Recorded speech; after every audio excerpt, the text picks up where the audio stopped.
যে class fluid, reserve tank, এই class প্যাডেলের master cylinder এই একটি। তো ক্লাস প্যাডেলকে আমরা যখন পুশ করব অথবা প্রেসার দিব বা ফুল প্যাডেলকে চেপে ধরব, ও কী করবে, গিয়ারকে পরিবর্তন করার জন্য ইঞ্জিন এবং গিয়ার বক্সকে কি করবে, আলাদা করে দেবে, আবার কি করবে, সংযুক্ত করে দেবে। ক্লাসের কাজ কি, ইঞ্জিন এবং গিয়ার বক্সকে আলাদা করা আবার সংযুক্ত করা।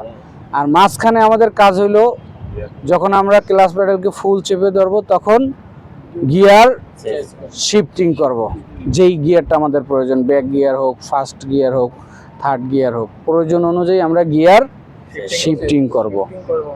বোঝা গেছে? তাহলে ক্লাসের মামলা এখানেই শেষ। তবে গিয়ার বক্সের ভিতরে ক্লাসের আরও 3টি বিষয় আমরা আলোচনা করব, 3টি নাম বলবো। একটা হলো class plate, pressure plate, release bearing.